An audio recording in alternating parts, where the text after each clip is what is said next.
رمضان رمضان رمضان رمضان رمضان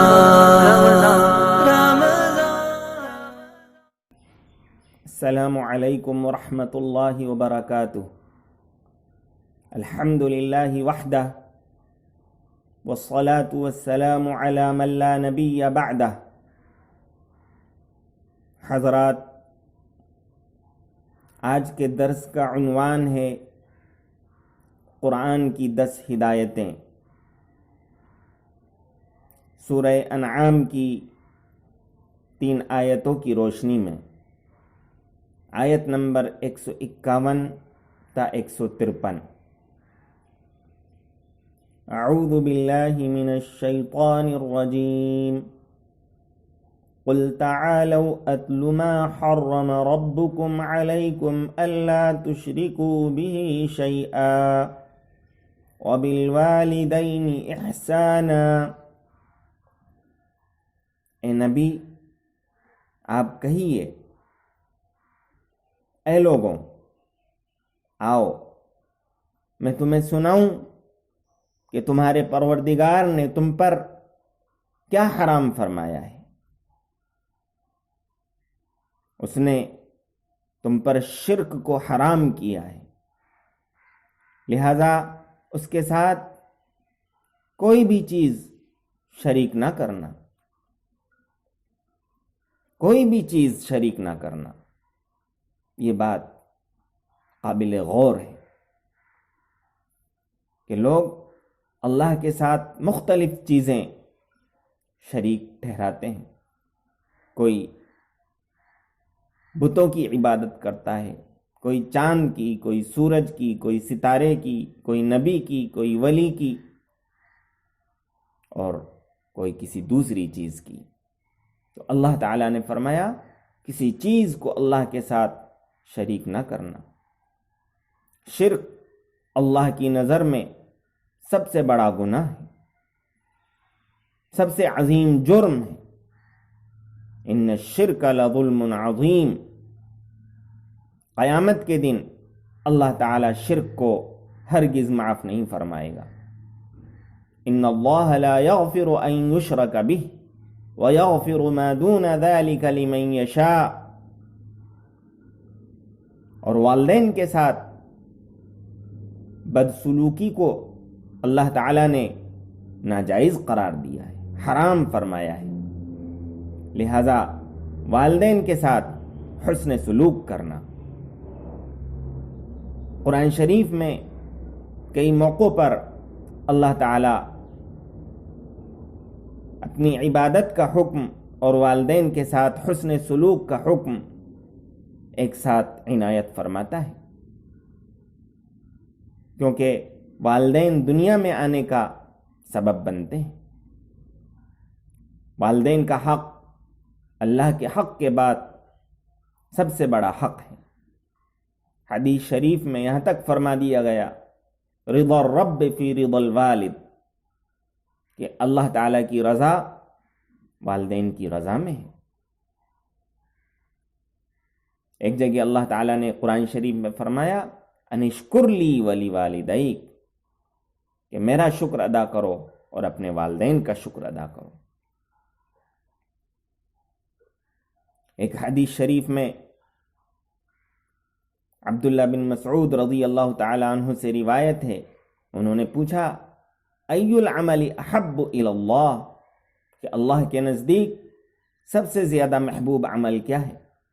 آپ صلی اللہ علیہ وسلم نے ارشاد فرمایا، الصلاۃ علی وقتہا، کہ نماز کو اپنے وقت پر ادا کرنا۔ انہوں نے پوچھا، ثم ای، پھر کون سا عمل اللہ کو محبوب ہے؟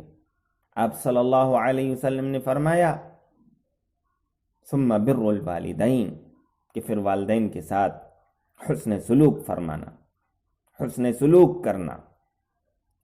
انہوں نے دریافت کیا، ثم ای، آپ صلی اللہ علیہ وسلم نے فرمایا، الجہاد فی سبیل اللہ، اللہ کے راستے میں جہاد کرنا۔ وَلَا تَقْتُلُوا أَوْلَادَكُم مِّنْ إِمْلَاقٍ نَحْنُ نَرْزُقُكُمْ وَإِيَّاهُمْ اپنی اولاد کو فقر و فاقے کی وجہ سے قتل نہ کرنا، ہم تم کو بھی رزق دیں گے اور انہیں بھی۔ زمانہ جاہلیت میں لوگ اپنی بچیوں کو زندہ دفن کر دیتے تھے، عار کی وجہ سے یا غریبی کی وجہ سے، فقر و فاقے کے ڈر سے۔ قرآن شریف نے اس کو حرام فرمایا ہے۔ آج پھر جاہلیت لوٹ آئی ہے، جب لوگوں کو معلوم ہو جاتا ہے مختلف ذرائع سے کہ ماں کے پیٹ میں بچی ہے، تو وہ اس کو نکلوا دیتے ہیں اور اس کو ضائع کر دیتے ہیں۔ یہ قتل کرنے کے حکم میں ہے، اپنی اولاد کو قتل کرنے کے حکم میں ہے۔ اور بسا اوقات ایسے واقعات بھی سامنے آئے ہیں کہ جب بچیاں کئی پیدا ہو گئیں تو باپ نے ان بچیوں کو مار ڈالا۔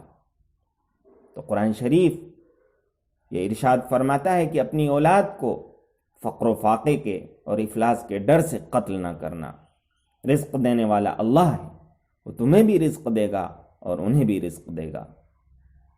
وَلَا تَقْرَبُوا الْفَوَاحِشَ مَا ظَهَرَ مِنْهَا وَمَا بَطَنَ، اور بے حیائی کے کاموں کے قریب بھی نہ جانا، چاہے وہ کھلم کھلا ہوں یا چھپے ہوئے ہوں۔ زیناکاری، بدکاری، لواطت اور دوسرے بے حیائی کے کام یہ اللہ تعالیٰ نے حرام فرمائے ہیں۔ یہ زمانہ عریانیت کا، ننگے پن کا، فحش کا زمانہ ہے۔ اس میں بے حیائیاں کھلم کھلا بھی ہو رہی ہیں اور چھپ کر بھی ہو رہی ہیں۔ اللہ تعالیٰ نے قرآن شریف میں فرمایا کہ بے حیائی کے کاموں کے قریب بھی نہ جانا۔ یہ نہیں فرمایا کہ بے حیائی نہ کرنا، بلکہ ان کے قریب بھی نہ جانا۔ وَلَا تَقْرَبُوا الزِّنَا إِنَّهُ كَانَ فَاحِشًا، زنا کے قریب بھی نہ جانا کیونکہ یہ فحش ہے، بے حیا کام ہے۔ یعنی بد نظری سے بھی بچنا، غیر محرم کے ساتھ خلوت میں ملنے سے بھی بچنا۔ اللہ تعالیٰ آگے ارشاد فرماتا ہے وَلَا تَقْتُلُوا النَّفْسَ الَّتِي حَرَّمَ اللَّهُ إِلَّا بِالْحَقِّ، کہ جو جان اللہ تعالیٰ نے حرام فرما دی ہے اس کو قتل نہ کرنا، ہاں مگر حق کے ساتھ۔ اللہ کا حکم ہو کہ اس کو مار ڈالو، اس کو قتل کرنا جائز ہے تو تمہارے لیے قتل کرنا جائز، ورنہ بغیر کسی جرم کے، بغیر کسی گناہ کے اور بغیر کسی سبب کے صرف انتقام یا غصے کی وجہ سے قتل کرنا یا اور کسی وجہ سے قتل کرنا، ایک جان کو قتل کرنا اللہ کی نظر میں ایسا ہے جسے پوری انسانیت کو قتل کیا۔ فرمایا من قتل نفسا بغیر نفس او فساد فی الارض فکأنما قتل الناس جميعا ومن احیاها فکأنما احیا الناس جميعا،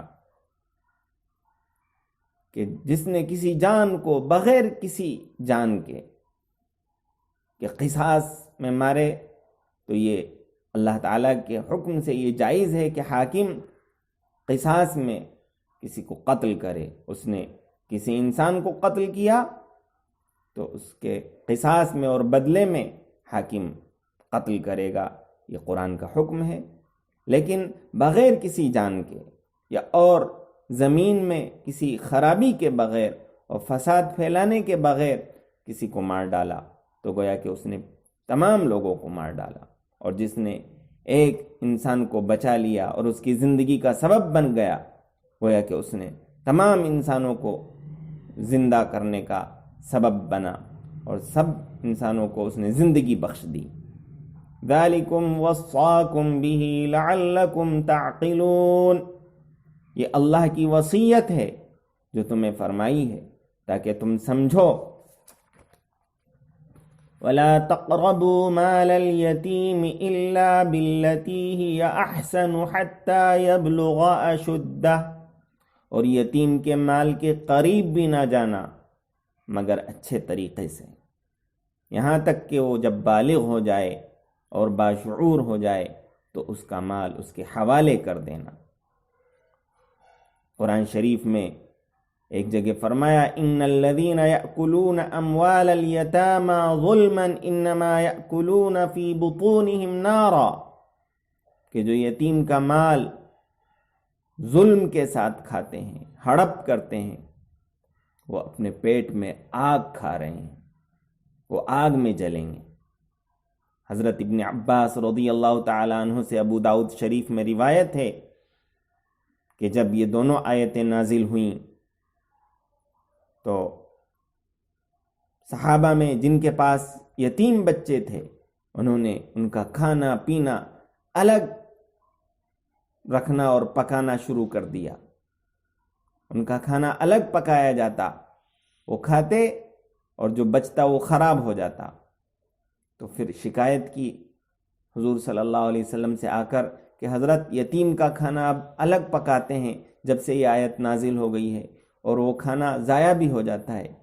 تو پھر دوسری آیت نازل فرمائی، اللہ تبارک و تعالی نے قل اصلاح لهم خیر وان تخالطوهم فاخوانکم، کہ یتیم کے مال کو، اگر آپ یتیم کے مال کو محفوظ رکھنے کے لیے اگر ان کا کھانا اپنے ساتھ پکاؤ اور ان کے ساتھ اچھا سلوک کرو تو یہ بہتر ہے، ان کے مال کی حفاظت کرو اور ان کی مصلحت کا خیال کرو تو یہ اللہ کی نظر میں بہتر ہے، اور تم ان کو اپنے ساتھ ملا لو، کھانے میں شریک کر لو، پینے میں شریک کر لو، تو یہ تمہارے بھائی ہیں، اس کا حساب الگ رکھ لیا جائے، یہی کافی ہے، بس عمدن ان کے مال کو ظلم کے ساتھ نہ کھایا جائے۔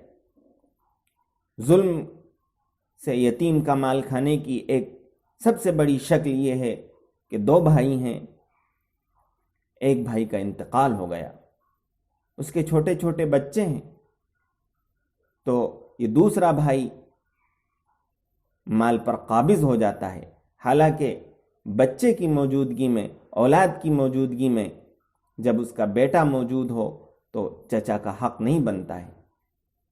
یہ یتیم کا مال ہے جو امانت ہے، اس کو چاہیے کہ اس کو اپنے پاس امانت رکھے اور اس کی حفاظت کرے، اس کو بڑھانے کی فکر کرے، اور جب وہ باشعور ہو جائے تو یہ میراث اپنے بھتیجے کے حوالے کر دے۔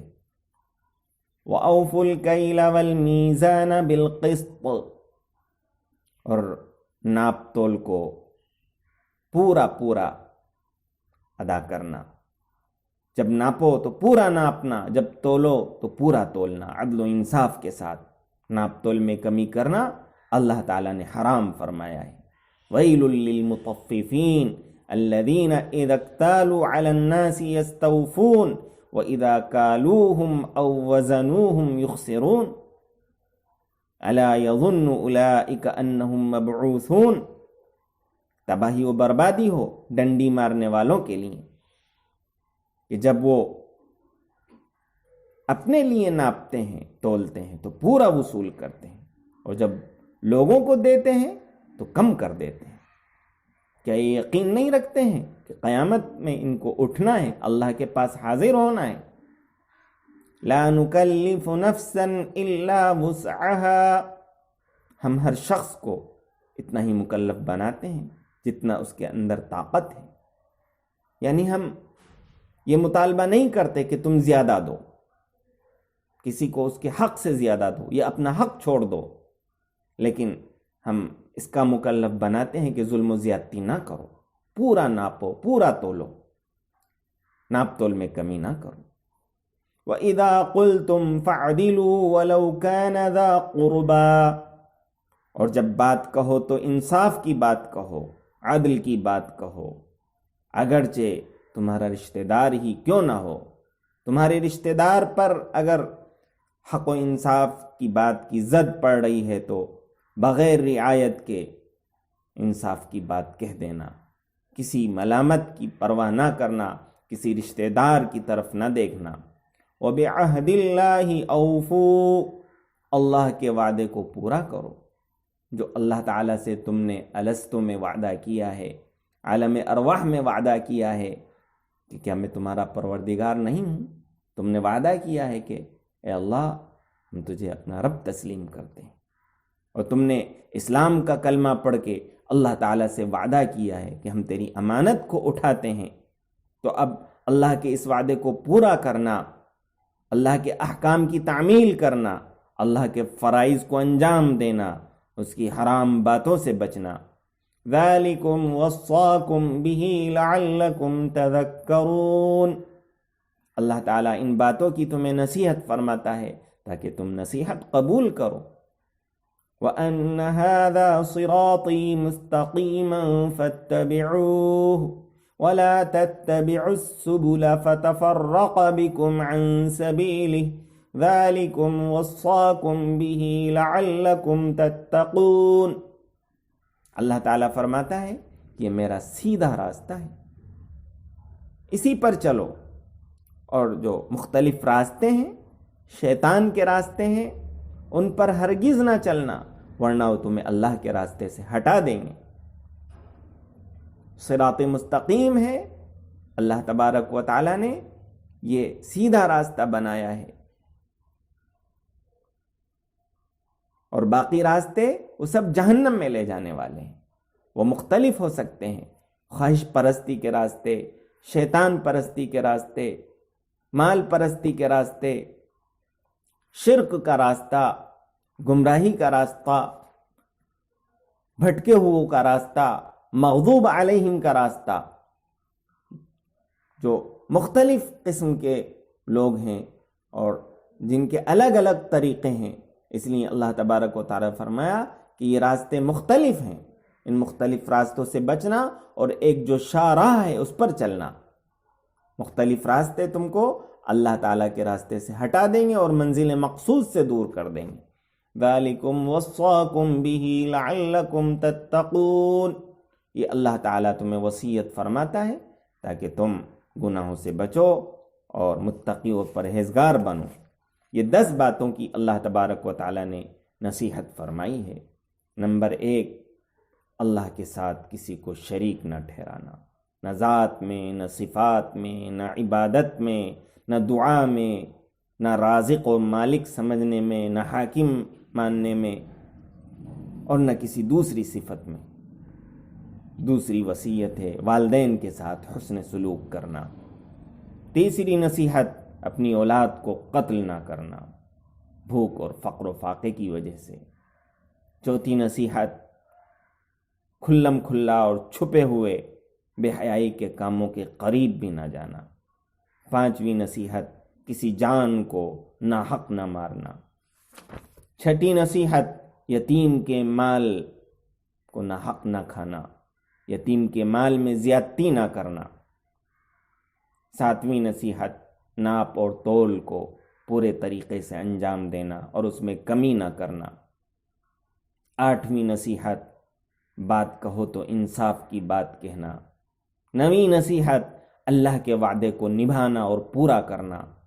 10ویں نصیحت صراط مستقیم پر قائم رہنا، ہر حال میں اسی پر گامزن رہنا اور استقامت کو اختیار کرنا، اور اس سے ایک بال کے برابر بھی انحراف نہ کرنا، مختلف راستوں پر نہ چلنا، شیطان کے راستوں سے بچے رہنا۔